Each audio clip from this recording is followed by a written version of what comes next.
dalam jiring kelabu. Okey, sambung gambar rajah tu. PQRST. Q neuron deria, P reseptor, T tendon, R neuron motor, S otot quadriceps. Okey, good. So, yang lain pun sama ya. Pastikan garis tu tepat pada bahagian yang dikehendaki lah ya. Jangan salah label pula ya. Kuadras otot, tengok otot tu, betul-betul otot. Bukan bahagian tulang ya. Itu otot quadriceps. Okay, kemudian yang anak panah tu, okay, masuk dan keluar itu adalah neuron deria dan neuron motor. Neuron motor. Dan ada tidak balas akan berlaku. Dan kena faham bila tindakan refleks, okay, tidak ada ataupun maklumat tu cepat ya. Dia tak tafsir dekat otak tapi dia melalui jiring kelabu ataupun bahagian saraf tunjang.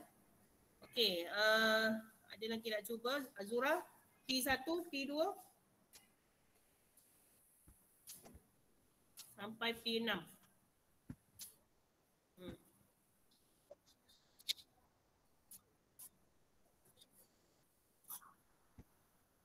Okay.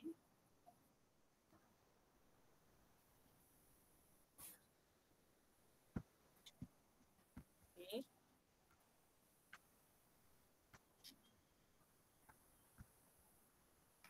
Okay, stop sekejap.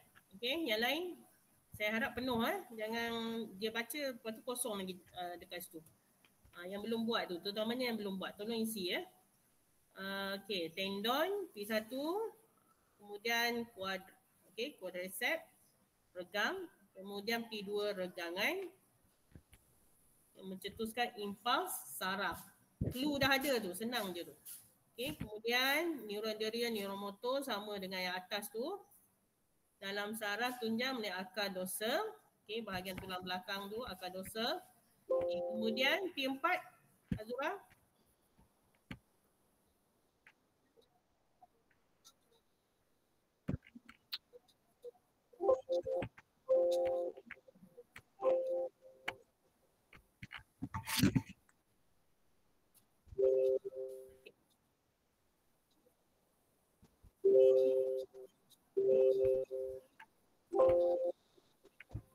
Okey, melalui sinaps, kemudian P5 akar ventral, P6 mengecut, okey, mengecut lalu kaki tersentak ke hadapan. Okey, so itu 226 Okey, 200. Tak boleh juga? Tak boleh lagi lah cikgu, jap. Tak boleh hantar dekat saya ke Telegram? Jap, saya try.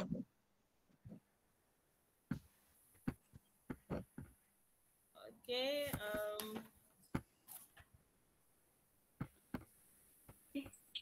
Aish. so saya harap yang lain boleh kot. Terpaksa jugalah melompat kalau tunggu lambat Laili Ulfa, boleh? Saya tunjukkan. Laili Ulfa ada? Ada cikgu. Okey, boleh? Saya share ni. Boleh Boleh cikgu. Ready. Lompat pun lompat lah. Tidak lambat. 200 tolong ya. Pastikan dapat. Okey, share.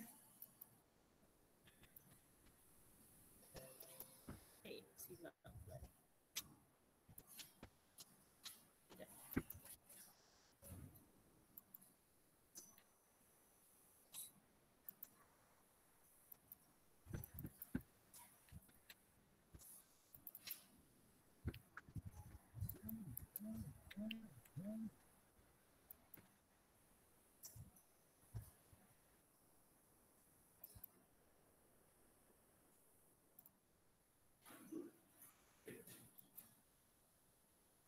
Okey.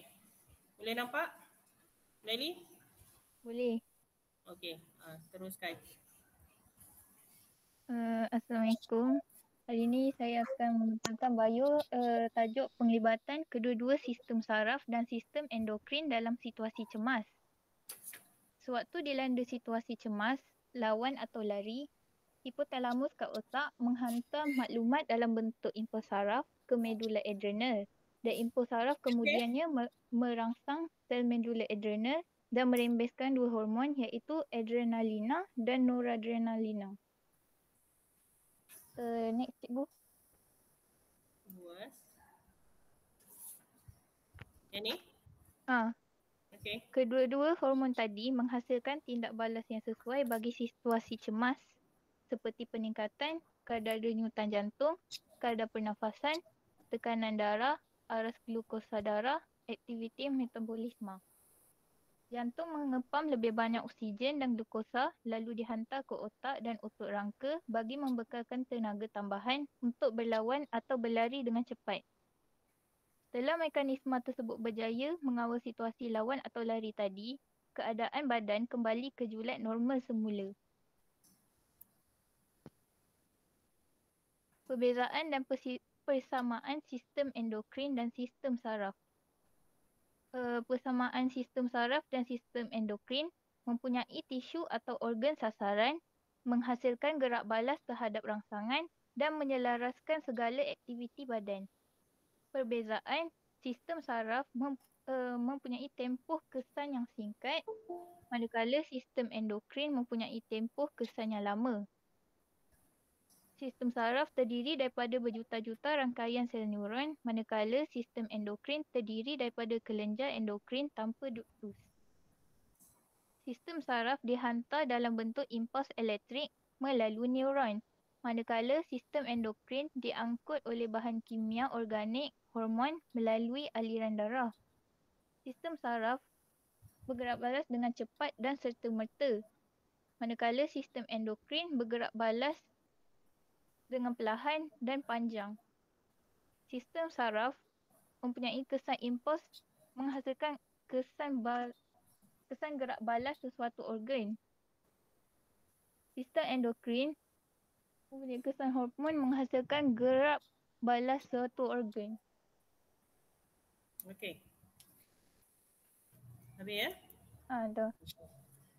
Okey, so ini berkaitan dengan sistem saraf dan sistem endokrin dalam situasi cemas. Okey, kita bincang sekejap.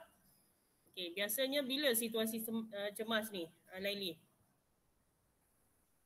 Selalunya time dia takut ke ataupun macam terlampau gembira. Okey. Terlampau gembira, lain sikit tu. Tapi kalau kena kejar dia hantu, mungkin ya. Hantu ataupun cikgu suruh, cikgu minta berucap di hadapan dataran ya, pada hari perhimpunan. Agak-agaknya Nabil boleh tak Nabil? Nabil ada? Siapa saya? Ada cikgu. Boleh berucap depan perhimpunan tu? Tak boleh. Tak ada. Kenapa tak boleh? Agak-agak kenapa tak boleh? Keyakinan diri dah tak ada. Okey, lagi? Itu je? Itu je. Kalau kena juga berdiri kat situ, apa yang feel awak rasa? Kalau berdiri je, itu boleh aku berdiri je. Oh, berdiri je boleh. Okey, tapi bila suruh bercakap, dia nervous Nervous. Betul? Okey. So, itu dari segi lebih kepada counselling lah. Maksudnya dari segi aspek psikologi. Tapi dari segi saintifiknya, sebenarnya keadaan ketika itu, semua orang akan mengalami, cuma cara nak handle, cara handle je yang berbeza. Ada orang yang boleh handle, awak nampak dia relax je. Dia bercakap je. Sebenarnya dia pun nervous tapi dia boleh handle. Kekuatan dalaman dia boleh handle. Kerana ketika itu semua individu keadaannya sama ya. Hypothalamus, bahagian dia ni, selain daripada berucap tu mungkin tak nampak sangat. Yang kena kejar dia anjing ke, kejar dia hantu ke, ada orang boleh handle ya. Maksudnya dia sempat fikir kejar dia anjing dia masih lagi berfikir untuk buat something yang lain selain daripada lari. Tapi kebanyakannya situasi bahan kimia dalam badan kita, hormon ketika itu, segala hormon yang berfungsi ketika itu adalah melibatkan hormon adrenalin. Rembesan hormon adrenalin. Yang mana pada bahagian otak kita, hipotalamus akan menghantar maklumat dalam bentuk impas lah. Dia bagi tahu awak ni belakang awak tu ada seekor anjing yang garang nak kejar awak ataupun hantu ke apa ke. So awak get prepare lah untuk melarikan diri. So semua tu melibatkan hormon sebenarnya. Contoh kat sini awak boleh tengok. Bila hormon dirembeskan, sebab tu tajuk awal kena dengar dulu tadi sebab dia ada definisi hormon tu apa. Siapa dah tahu hormon tu apa? Ada tak?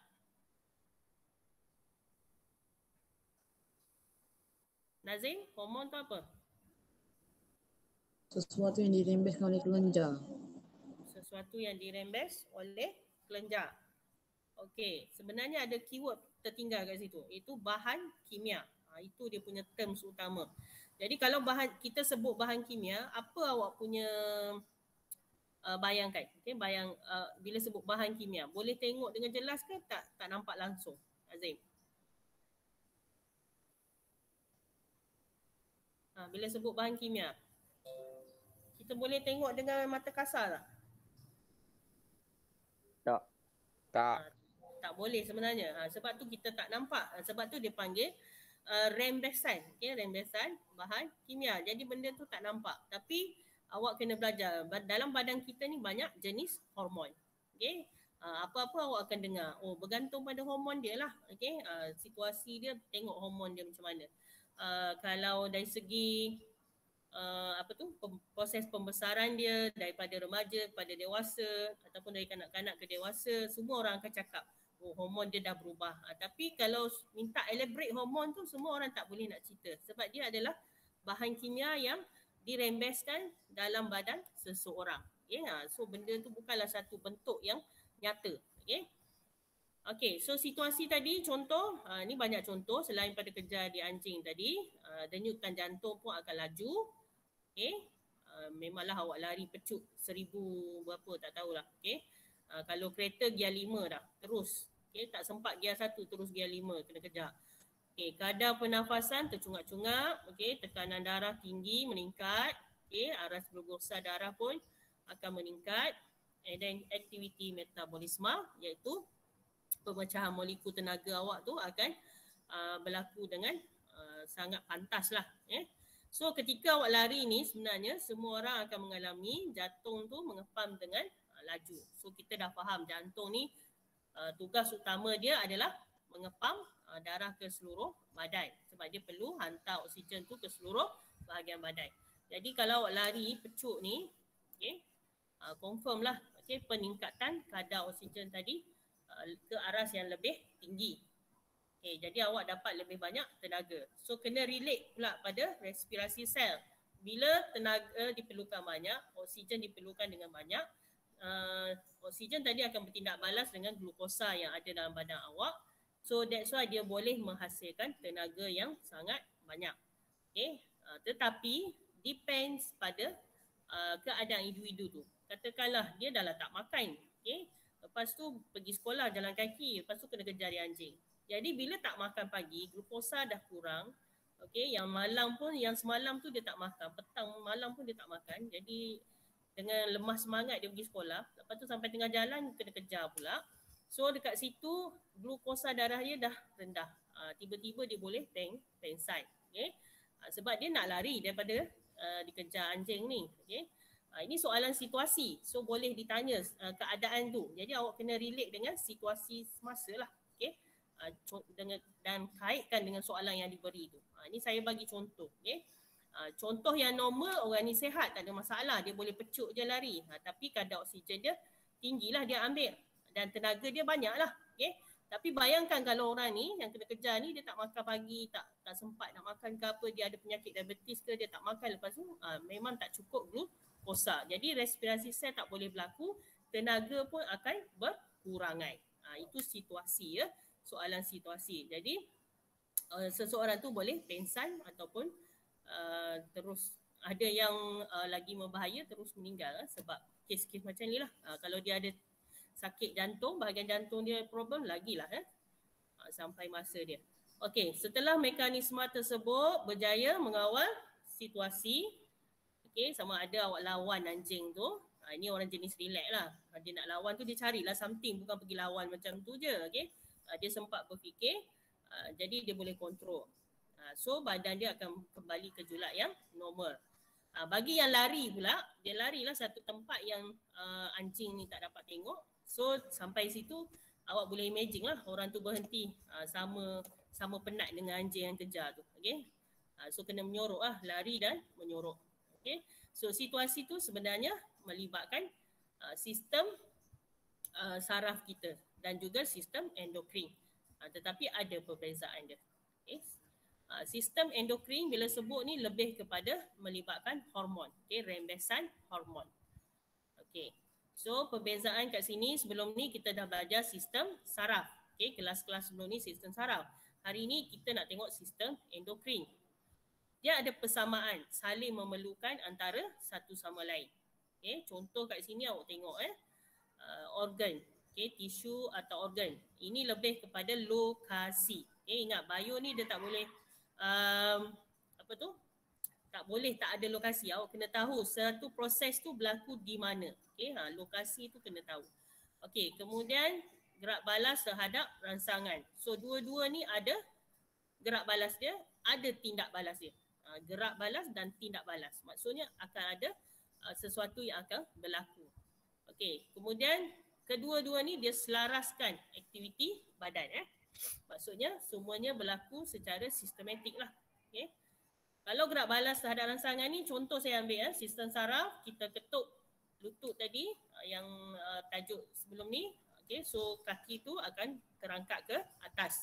Tapi untuk sistem endokrin pula, gerak balas dia ataupun persamaan dia, gerak balas tadi, awak nampak ular sawo besar ke apa ke, awak akan bergerak balas dengan melarikan diri ataupun mengambil sesuatu untuk melawan. Okay? So saya nak awak faham dari segi persamaan tu. Okay. Kemudian ada perbezaan. Okay, dalam exam soalan esei, saya selalu sebut dan kena sebut lagi. Kena selalu sebut. So harap exam nanti janganlah buat salah lagi ya. Perbezaan ni buat dalam perenggan pendek. So bandingkan sistem saraf, dia punya tempoh tempoh berlakunya gerak balas tu adalah sangat singkat. Contoh kalau melibatkan tindakan refleks, sentuh ceret panas terus angkat. So sekejap je benda tu berlaku. Kesan ini kaitnya dengan kesan. Okay. Kemudian untuk endokrin tadi kesannya agak lama. Okey.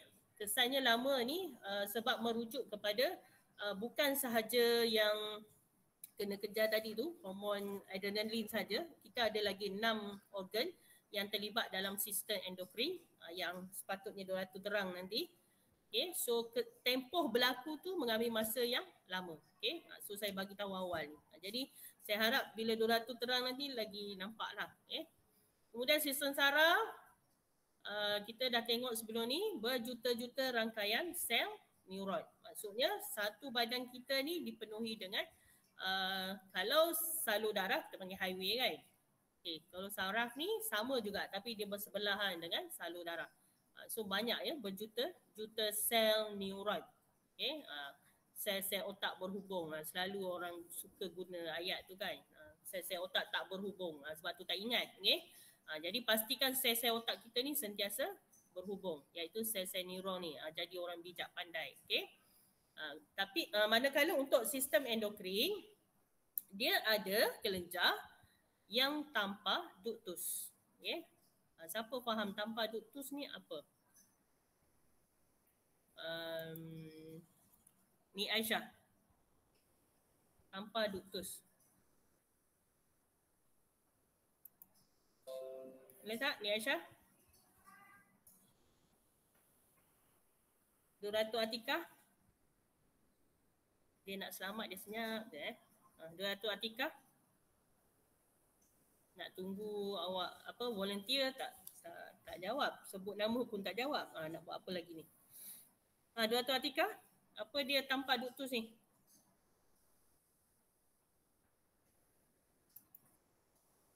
Nurul Adilah. Nur Fatin. Ada 20. Tak tahu lah cikgu.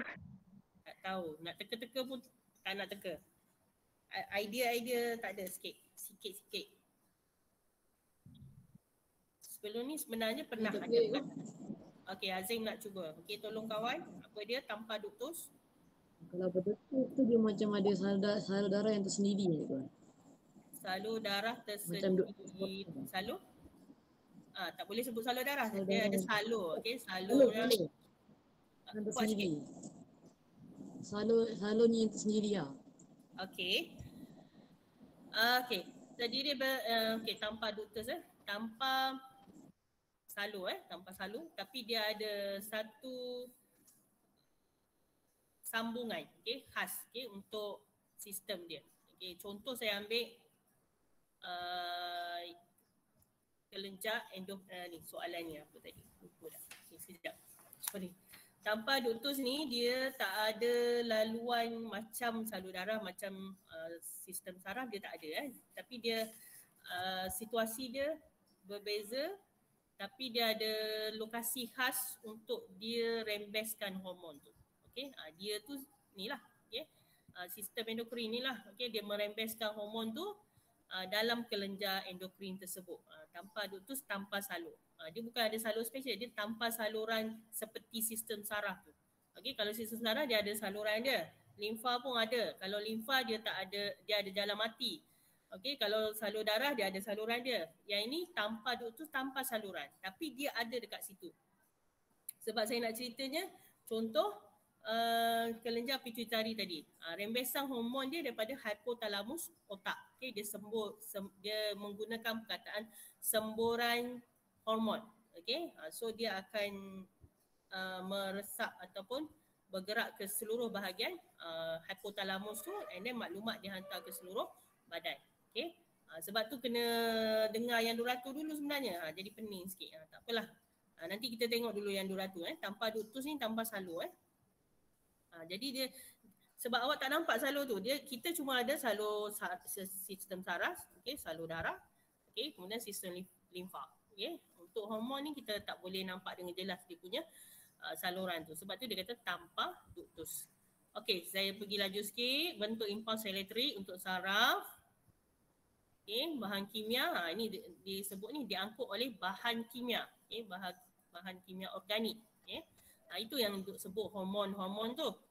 Melalui aliran darah. So dia tumpang. Dia tumpang dalam aliran darah. Okey, kemudian gerak balas cepat. Ini tadi dah ada contoh ketukan lutut tu. Yang ini perlahan dan panjang. Okey. So kita boleh tengok dekat organ-organ yang terlibat dalam sistem endokrin. Ada 6 organ penting Kemudian saraf ni menghasilkan gerak balas satu organ.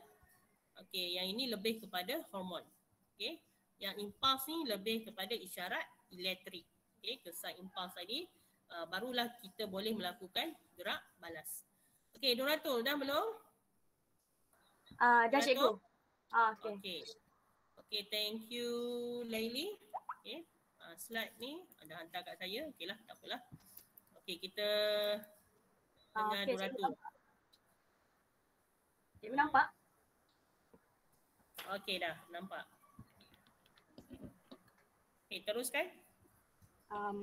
Yang lain fokus sebab ni tajuk penting ni. Hormon. Assalamualaikum. Hari ini saya ingin membentangkan tentang sistem endokrin. Sistem endokrin, sistem koordinasi badan memerlukan kerjasama antara sistem endokrin dan sistem... Ya cikgu. Boleh slide share tak? Besarkan. Guna slide share. Guna view. Tulisan tak apa nampak. Bawah dekat sini. Dekat bawah skrin tu ada slide view. Tu. Sebelah dia lagi. Tu. Okey. Sistem endokrin. Sistem koordinasi badan memerlukan kerjasama antara sistem endokrin dan sistem saraf. Kedua-dua sistem ini memainkan peranan penting dalam mengekalkan homeostasis. Seperti mana yang kita tahu, homeostasis ni dia pengawal aturan faktor fizikal dan faktor kimia persekitaran pada julat yang normal supaya sel berfungsi dalam keadaan optimum. Contoh, kita dalam keadaan yang sejuk, jadi badan kita akan menerima maklumat daripada otak dan badan kita akan melakukan gerak balas, iaitu kita akan menggigil. Ini kerana otak kita telah memberi arahan kepada organ badan kita supaya badan kita berada di julat yang normal. Julat yang normal ni dia tak boleh tinggi sangat and dia tidak boleh rendah sangat. Walaupun kedua-dua sistem ini mempunyai fungsi yang berlainan, namun kedua-duanya berinteraksi dan saling melengkapi antara satu sama lain untuk mengawal atur dan menyelaras segala proses dan aktiviti yang berlaku dalam badan. Sistem endokrin ni tempoh kesan dia lama sikit berbanding sistem saraf sebab sistem endokrin ni dia melibatkan otak untuk mentafsir reseptor, manakala sistem saraf ni dia just refleks dia sampai dekat saraf tunjang je.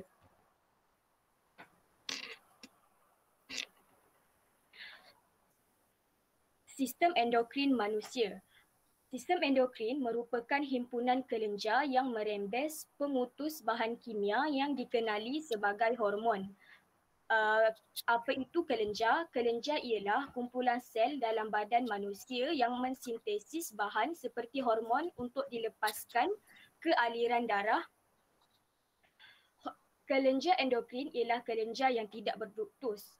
Kelenjar yang tidak berduktus ni maksudnya dia tak ada saluran untuk mengangkut hormon ke seluruh badan. So hormon tu dirembeskan secara terus ke dalam aliran darah. Hormon ini bergerak melalui saluran darah kepada organ sasaran dan menghasilkan pertukaran kimia dalam badan. Walaupun hormon ini diangkut ke seluruh badan dalam darah, hormon ini cuma akan mempengaruhi dan memberi kesan kepada organ sasaran je. Contoh, walaupun hormon itu lalu di kawasan kelenjar adrenal tetapi hormon itu bertujuan untuk pergi ke pankreas, dia tidak akan merangsang hormon itu dekat kelenjar adrenal. Dia cuma merangsang dekat pankreas je. Hormon bergabung dengan molekul reseptor pada permukaan membran sel sasaran dan menghasilkan gerak balas. Sistem endokrin manusia terdiri daripada banyak kelenjar. Kelenjar merembeskan hormon-hormon berbeza yang terlibat dalam proses fisiologi spesifik. Fungsi utama bagi hormon ialah pembiakan, pertumbuhan dan homeostasis. Pembiakan ni contoh hormon yang terlibat ialah testosteron. Kalau pertumbuhan, contoh hormon yang terlibat tiroksina. Ini organ-organ yang melibatkan kelenjar endokrin dalam sistem endokrin manusia. Yang ni pineal gland. Pineal gland ni kelenjar pineal. Kelenjar pineal ni dia menghasilkan hormon melatonin. Hormon ni dia mengatur waktu individu tidur. Pituitary gland and hypothalamus ni dia kelenjar pituitary dan hypothalamus. Yang ni thyroid and parathyroid glands. Yang ni thymus. Thymus ni dia menghasilkan sel darah putih dan juga dikenali sebagai limfosit. Yang ni pancreas. Yang ni adrenal glands iaitu kelenjar adrenal. Kelenjar adrenal ni terletak di bawah tubul ginjal ataupun dikenali sebagai kita punya buah pinggang. Yang ni testis bagi lelaki lah. Yang ni kalau perempuan ada juga pineal gland, pituitary gland and hypothalamus, thyroid and parathyroid glands, thymus, pancreas, adrenal glands, ovari, placenta. Placenta ni bagi perempuan je.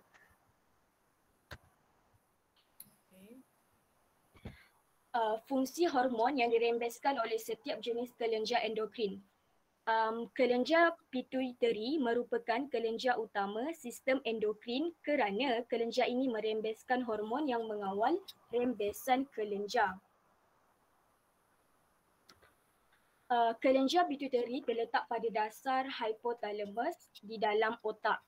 Basically yang ni dia punya hypothalamus yang dekat sini. Lepas tu yang dekat yang ada dua ni, depan dia ni lobus kelenjar pituitary Depan dia ni lobus anterior, belakang dia ni lobus posterior.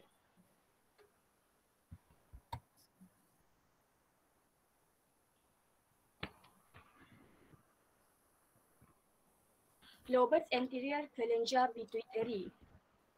Hormon. Hormon, tisu organ, sasaran, fungsi. Okey, bagi hormon pelutinan,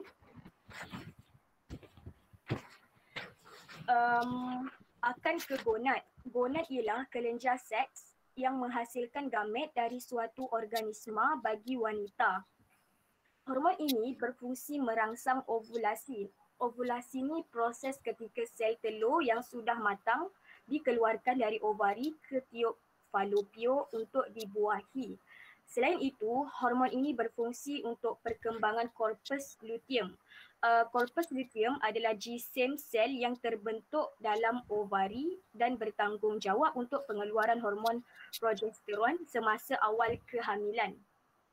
Bagi lelaki pula, hormon ini berfungsi merangsang rembesan testosteron. Testosteron ini juga dihasilkan di dalam ovari tetapi jumlahnya lebih rendah daripada di dalam testis. Hormon ini penting kepada lelaki untuk perkembangan tubuh badan selepas akil balik dan penghasilan sperma.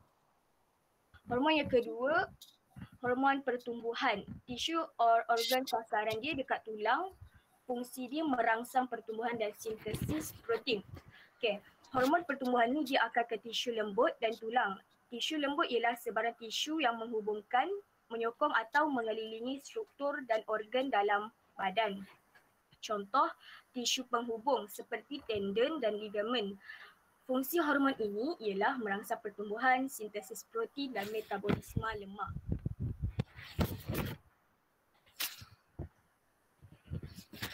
Hormon yang ketiga, hormon adrenocorticotrof. Tisu organ sasaran dia korteks adrenal, fungsi merangsang korteks adrenal untuk merembes hormon. Hormon adrenocorticotrof akan pergi ke korteks adrenal, kemudian dia akan merangsang korteks adrenal untuk merembes hormon. Dan seterusnya, perangsang tiroid akan pergi ke kelenjar tiroid, kemudian akan merangsang tiroid untuk merembes tiroksina. Kemudian hormon yang seterusnya, perangsang folikel. Tisu organ sasaran dia dekat gonad. Fungsi dia merangsang perkembangan folikel dalam ovari dan merangsang spermatogenesis. Perangsang folikel akan ke ovari bagi wanita untuk perkembangan folikel. Folikel ini ada fungsi dia untuk penghasilan hormon-hormon yang lain. Perangsang folikel juga akan ke testis bagi lelaki untuk merangsang spermatogenesis. Spermatogenesis ni proses penghasilan sperma. Okey, ini untuk lobus posterior kelenjar pituitary. Okey, kalau yang ni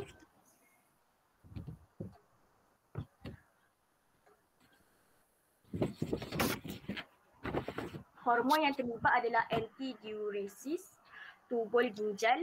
Fungsi dia, tisu organ dia tubul ginjal. Fungsi dia merangsang penyerapan semula air.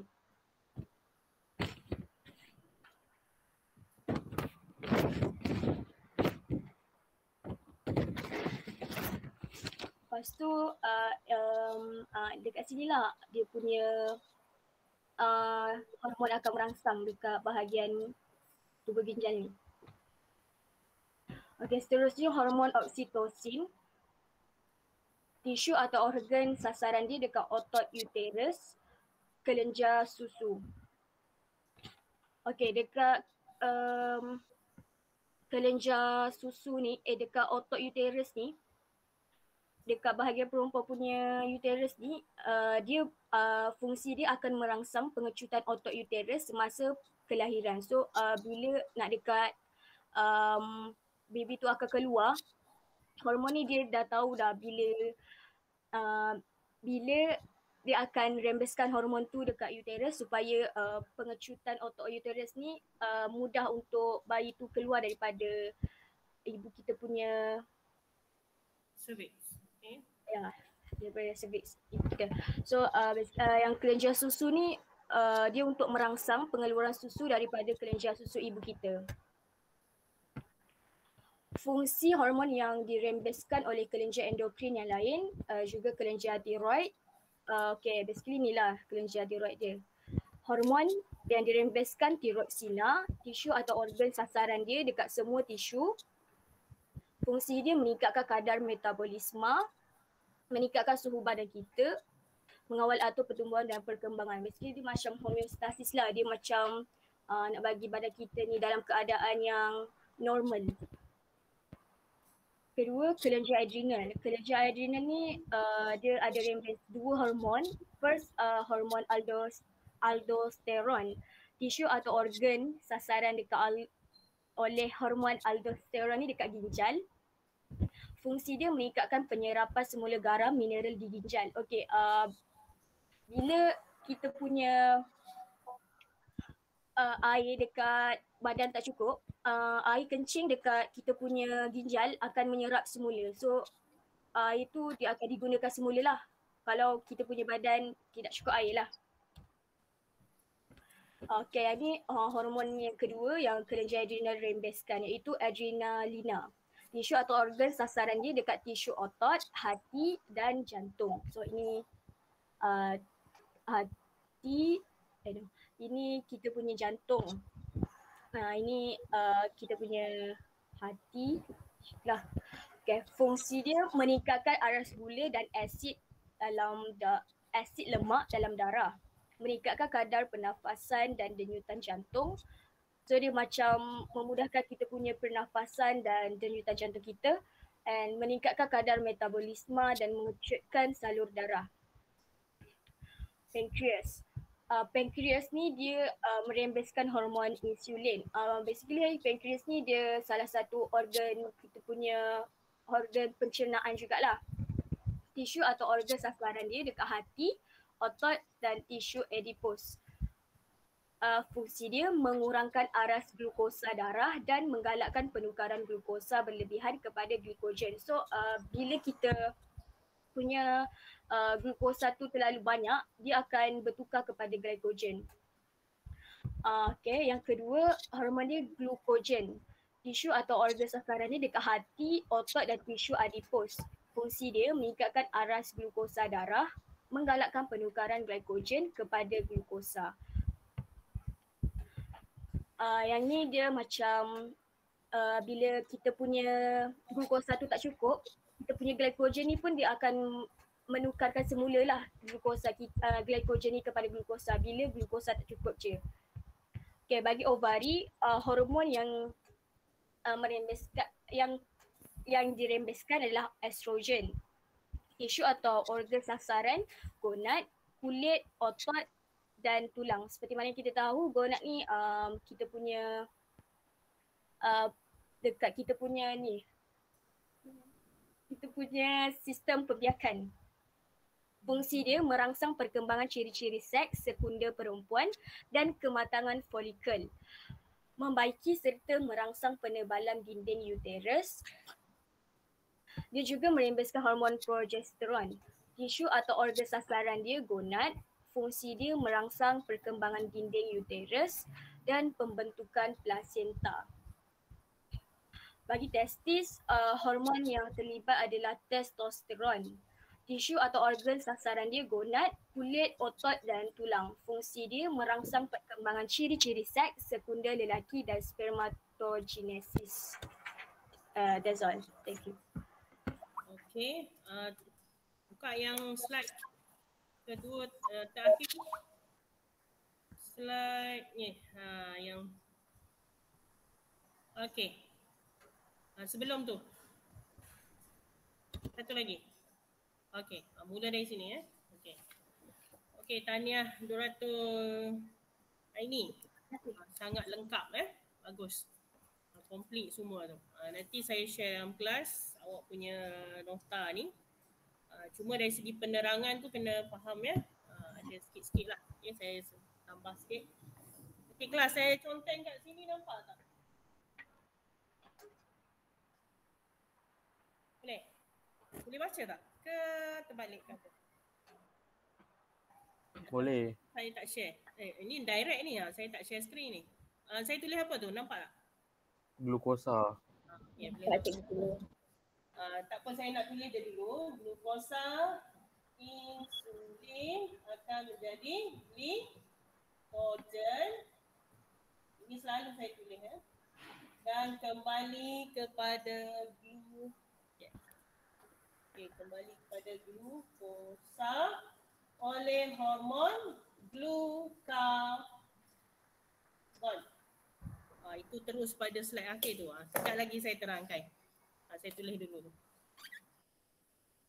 Nampak glukosa yang bawah tu nampak? Nampak Okey. So tajuk ni sangat penting. Okay, sangat-sangat penting. Sistem endokrin. Untuk first step, awak boleh kenal dulu organ-organ yang terlibat dalam sistem endokrin. Ada berapa organ yang terlibat? Atira, Natasha. Nur Akila. 8 cikgu. Okey, Nur Atira. Ada berapa organ yang terlibat dalam sistem endokrin? Okey, kenal dulu. Kenal organ dulu. Ada berapa? Bila sebut sistem tu ada organ dia. Boleh Atira?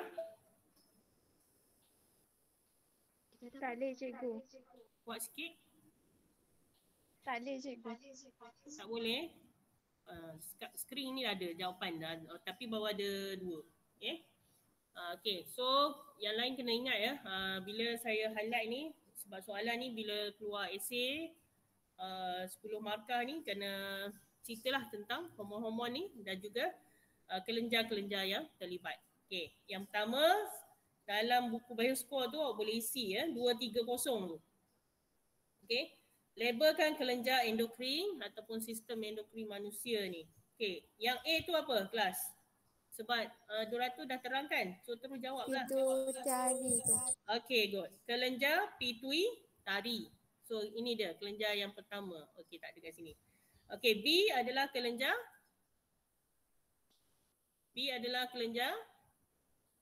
kelenjar apa tu? Kelas? Thyroid.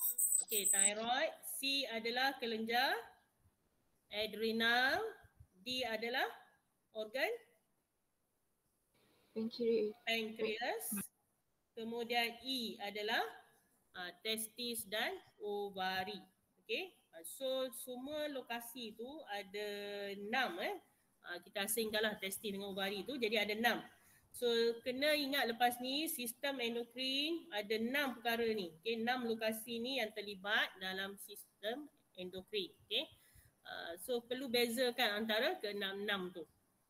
Okey, kelenjar pituitari, thyroid, adrenal, pankreas, ovari dan juga testis. Tapi bila sebut ovari, testis semua orang tahu itu adalah melibatkan bahagian pembiakan. Untuk yang lain tu lebih kepada bahagian pertumbuhan. Okey, kemudian kita tengok 200 slide akhir. Ini fungsi. 200 slide akhir. Hilanglah 200 yang ini. Okey, tak apa. Kalau awak perasan tadi, banyak hormon yang disenaraikan. Okey, cikgu macam mana ni? Pening lah nak orang yang tak suka nak membaca. Sebenarnya, kalau awak faham konsep hormon tu, dan awak tahu lokasi dia, awak tahu fungsi dia, okay, sangat mudah untuk awak buat ataupun menjawab soalan esei ya. So saya pergi balik yang pertama ni, saya tunjuk ni. Okay, Dorato boleh tutup dulu. Okay, thank you. Hantar slide ni dekat saya. Okay, saya share yang ini ya. Okay. Aidil masuk balik Aidil. Tadi terkeluar. Sekejap. Lepas ni ada kelas tak? Pukul 1? Tak ada? Saya bukanlah nak habis 1:30 tapi saya nak habiskan ni je. Nanti apa tu? Siapa Azfar sambung next class lah Azfar. Selamat ya. Okay. Sebab tajuk ni yang 12.6 ni kena faham betul-betul hormon. Okay. So ni tadi dah cerita persamaan koordinasi badan. Okay. Kepentingan dia. Sistem endokrin. So ini ada keyword yang penting. Kelenjar yang tidak berductus. So Duratu dah terang tadi. Harap faham kenapa tidak berductus. Sebab dia adalah rembesan bahan kimia. So di mana dia nak rembes, dia terus ke dalam aliran darah. Okay. Okay. So ingat hormon, ingat bahan kimia. Okay. Rembesan dan sistem dia melibatkan kelenjar. Sebut je sistem endokrin, ingat hormon, ingat kelenjar. So ada berapa kelenjar? Ada 6. Okay.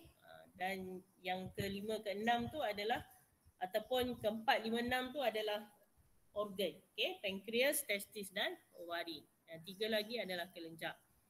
Okay. Sebab tu dia kata banyak kelenjar. So bila ingat endokrin ni, ingat kelenjar. Kelenjar-kelenjar. Dan dia sangat berperanan dalam sistem homeostasis. Okay, so bila label soalan objektif mungkin awak kata senang je cikgu. Okay, bila label. Okay, dia berkait rapat dengan hypothalamus otak. Dan dia berada di bahagian otak ni, bahagian bawah ni ya.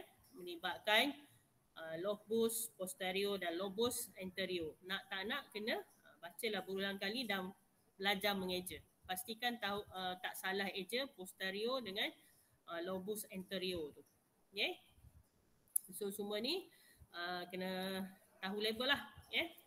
Okay, so yang penting sikit tadi kalau ada yang tengok jadual yang Duratu buat tadi, sebenarnya sangat kemas ya, step by step dia punya apa dia nama hormon dia, apa organ dia, apa fungsi dia. Itu yang penting. Okay.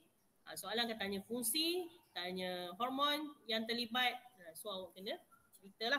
Okay. So tadi dah disebut tentang ADH. Dalam penyalahgunaan dadah pun ada jumpa penggunaan hormon. Okay, ADH ni iaitu antidiuresis. Sebab dia melibatkan bahagian, yang ini melibatkan ginjal lah. Okay. Penyerapan semula air. Saya betulkan sikit statement tadi kalau ada yang fokus betul-betul. Okay, sebenarnya air yang kita minum ini, okay, selepas diproses di ginjal, okay, saya nak tanya fungsi ginjal apa? Soalan basic ni. Fungsi ginjal apa? Khairunisa? Wan Khairunisa.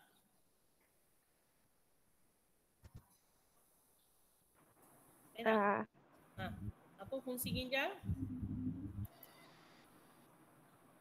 Kencing. Dia nak faham hormon ni, faham dulu fungsi. Apa fungsi ginjal? Kalau saya tanya fungsi jantung, nak pam darah. Kalau fungsi ginjal? Ada nak tolong? Menyerap air ke cikgu? Menyerap air. Menyerap air. Itu proses selepas itu. Fungsi utama ginjal. Kalau bahasa menyingkirkan bahan kumuh. Menyingkirkan bahan kumuh. Itu selepas itu. Ada lagi yang utama. Apa yang utama sekali? Ada yang guna penapis. So apa? Form 3 dah belajar. Ataupun form 1, form 2. Fungsi ginjal. Merangsang ke cikgu? Kuat sikit. Merangsang. Apa dia? Apa? Atira? Merangsang. Tak clear. Mic tu tak clear. Merangsang dia kata, merangsang penyerapan. Merangsang darah ke apa? Tak tepat juga. Dia tak ada rangsangan. Dia lebih kepada pedapis T. Ingat pedapis T pula dah. Basic. Fungsi ginjal untuk apa? Ramai-ramai ni. Menapis Syari. air kencing. Menapis air kencing. Jauh tu pergi tu. Sebab dia, itu yang awak jawab tahu semua tu selepas itu. Dia ada yang utama. Tugas utama dia. Memanglah selepas daripada ginjal, air kencing akan dibuang selepas proses di ginjal tu. Tapi ada fungsi utama dia. Saya dah bagi clue. Tapi ada tak datang ingatan-ingatan yang lama tu oleh awak semua ni? Ramai ni. Azura, tak ingat? Azim. fungsi ginjal. Merembes air kencing. Ha? Merembeskan air kencing. Merembes mikroorganisme. Jauh lari tu. Saring tu. Ha, idea. Apa dia? Saring darah. Saring darah. Darah tu dah betul. Tetapi dia translate bahasa lain tu jadi saring. Okey, menapis darah sebenar-benarnya. Ramai dah lupa dah. Okey, fungsi ginjal. Ada bahasa pasar yang calon suka tulis. Bahasa pasar ni dia kata ginjal apalah.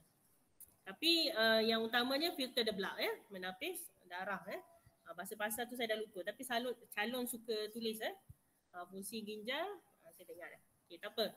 Kita pergi yang utama, filter the blood, maksudnya menapis darah. Barulah semua proses yang awak jawab tadi tu baru dia akan berlaku. Sebab tu wujudnya pusat apa?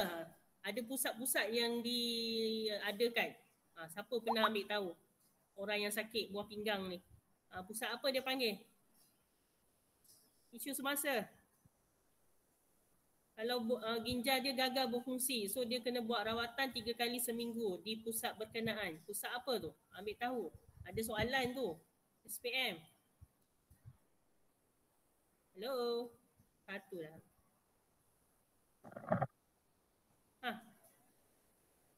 30 orang tak ambil tahu yang apa? Di sekeliling kita ni ada pusat rawatan untuk pastikan individu yang mengalami kerosakan ginjal dapat rawatan. So pusat apa kita panggil? Tak mari. Di depan bagi clue lagi. Pusat dialisis Ya, comel. Okey, bagus comel. Okey, Sharifah Hana.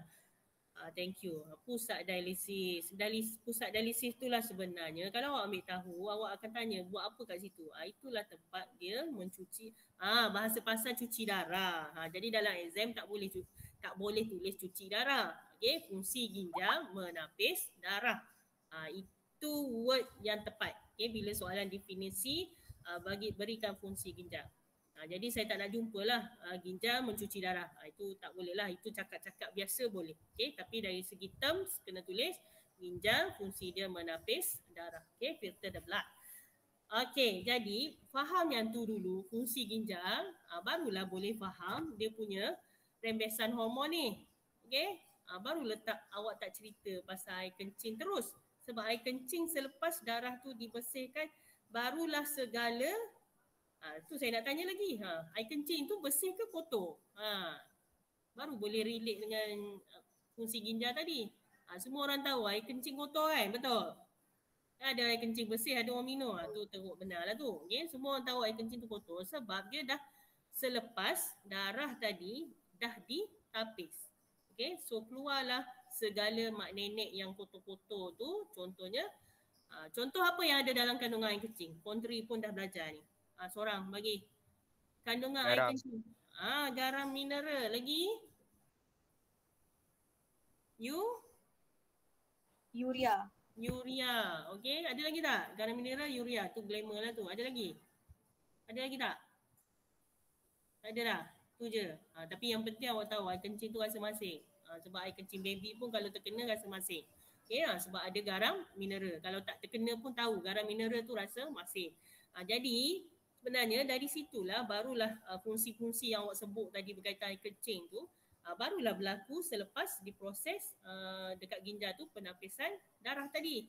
Bahan-bahan kumuh yang kotor tadi dibuang melalui saluran air kencing tadi. Okay?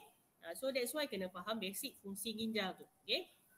So sekarang ni tadi berbalik kepada ginjal, dia merembeskan hormon. Okay? So fungsi dia menapis darah dan selepas itu barulah berlakunya proses penyerapan semula air. Okay, dekat kapsul Bowman. Nanti tajuk bab seterusnya. Awak kena kenal dengan detail setiap struktur ginjal. Itu ada tugas masing-masing. So sekarang ni kena tahu tentang hormon dulu dekat ginjal tu. Okay. So bukannya bila hanya awak tak cukup air, tu saya nak betulkan statement tu. Benda ni sentiasa berlaku. Cukup ke lebih ke, penyerapan semula air tu perlu berlaku. Barulah badan awak tu normal. Okay? Dan jika berlaku kekurangan dan berlebihan tu, itu baru akan menyebabkan perubahan. Maksudnya terlalu kurang. So awak boleh, ataupun setiap orang tu boleh detect dia punya air kencing tu. Dia minum cukup air ataupun tidak. Okay. So saya direct soalan soalan mudah. Okay. Kalau orang yang sentiasa observe, bukanlah sentiasa, sekali-sekala tengok air kencing dia. Apa berlaku bila awak tak minum air masak 2-3 hari? Apa yang berlaku warna air kencing tu? Kelas. Kuning pekat. Boleh pekat. Warna dia apa? Kuning pekat. Oh sorry. Saya ingatkan boleh pekat. Okay. Warna dia kuning pekat. Maksudnya dia dah bertukar colour sebab dia punya bendalih dalam badan tu dah susah untuk berfungsi dengan normal sebab dia kekurangan air, sedangkan badan awak tu memerlukan 70 ataupun hingga 80% air. Jadi yang menentukan perubahan tu awak boleh tengok warna pada air kencing tu. Sebab tu nak tahu sesuatu penyakit, doktor cuma akan refer pada kandungan air kencing ataupun darah. Okey? Barulah dapat detect awak ni penyakit apa, dan lain-lain yang kecil-kecil tu depend pada lokasi apa yang sakit lah. Okay? Tapi kalau awak perasan apa-apa je, doktor akan minta air kencing, minta darah. Itu je. Minta darah bukan nak makan darah ya. Okey, jadi itu bila terkurang air, 2-3 hari tak minum air masak. Apa jadi kalau terlebih? Hari ni dia minum 3 liter. Pelajar perempuan. Terlebih minum air. Warna apa air kencing dia? Putih. Putih, terlebih putih. Yelah, air tu dah terlalu lebih, jadi memang air masak lah, awak minum air masak.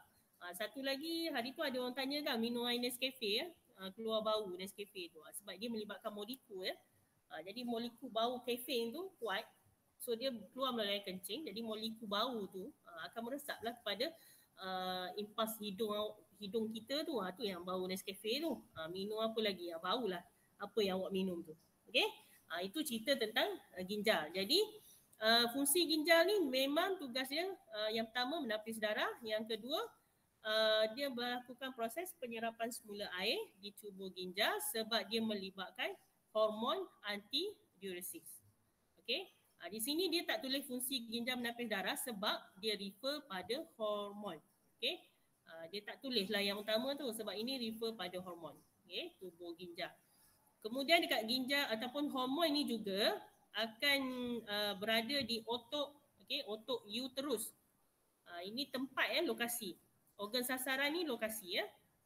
Selain pada dekat ginjal, tubuh tu, ada juga hormon ni dekat otot uterus. Bahagian organ perbiakan perempuan. Jadi masa nak bersalin tu, seseorang perempuan tu dia akan mengalami contraction. Kalau selalu dengar orang-orang yang nak bersalin tu, contraction dia kuat lah, perlahan lah ataupun mudah lah dia nak bersalin, itu melibatkan pengecutan otot uterus dan hormon yang dirembeskan adalah hormon ADH ni. Okay? Kemudian hormon oksitosin. Jadi kena faham tajuk ni, hormon ni dia hanya fokus pada organ sasaran. Dia bukan berdekatan ya, dia fokus pada organ sasaran ni sebab dia dirembeskan melalui aliran darah. Okay? Sebab tu kalau awak tengok kelenjar pituitari dekat otak, tapi dia melibatkan bahagian kelenjar susu, bahagian ginjal, ataupun bahagian kelenjar thyroid. Maksudnya benda tu boleh berlaku di seluruh bahagian tubuh, tapi dia sasarkan organ tertentu sebab dia jalan dia melalui aliran darah. Tak semestinya dia dekat dengan kelenjar pituitari tu. Jelas tu. Oksitosin tadi tu dah terangkan, saya skip lah. Ni LH. Allahuakbar. Iklan pula. Dia suruh berhenti kot. Ada soalan tak? Sebab Dora tu dah terangkan, saya nak soalan lah. Ni macam saya ulang balik lah. Kelas, faham ke? Boleh tak? Dia suruh saya ulang lah. Boleh faham tak? Baca balik boleh ya? Dia tak boleh baca, dengar hari ni je. Lepas tu awak tak buka balik habis ya. Kena buat banyak kali. So saya sentuh sikit lah laju sikit. LH, FSH. Dua perkara ni saya nak awak pegang ya. LH dengan FSH. Yang bawah tu. Ovari dengan bahagian ovari lah sebab dia melibatkan proses tempoh period dan juga tempoh untuk proses pembentukan fetus. Jadi dua hormon ni saya tekankan dari sekarang, LH, FSH, sebab akan ada tajuk bab seterusnya nanti melibatkan rembesan kedua-dua hormon ni. Okey, tolong pegang ni LH dengan FSH. Sebab dia melibatkan merangsang perkembangan folikel, kemudian merangsang ovulasi. Okey. Tu tolong pegang dari sekarang lah. Okey, yang lain-lain ni, okey, tadi dah bagi tahu perangsang tiroid untuk kelenjar tiroid, merembes tiroksina. Okey, yang ini kena pegang satu-satu ya, jangan tertukar. Hormon dia, nama hormon, okey, perangsang tiroid, TSH, okey, thyroid stimulate hormone. Okey. Apa yang dirembeskan oleh kelenjar tiroid ini adalah tiroksina. Okey, yang ini yang saya cubakan ni sebab saya tak nak awak keliru, nanti soalan keluar, awak silap tulis. Awak tulis nama hormon, dia minta ini yang dirembeskan, awak pergi tulis perangsang tiroid. Jadi tak tepat lah. Jadi kena faham yang mana satu yang dirembeskan, yang mana satu yang stimulate. Okey, jelas Okey, kemudian yang lain, ini jarang-jarang lah. Okay, tapi kena tahu pertumbuhan GH, soalan objektif kena tahu merangsang pertumbuhan untuk tisu lembut dan tulang, dan juga adrenocorticoid ni, okay, korteks adrenal. Okey, kemudian ni cerita yang tadi sama. Allah Akbar, kenapa selalu ni keluar iklan? Okey, kalau tak ada soalan, kita sambung next class, tapi saya nak sambung pembentangan. Ada volunteer tak? Selepas 12.7.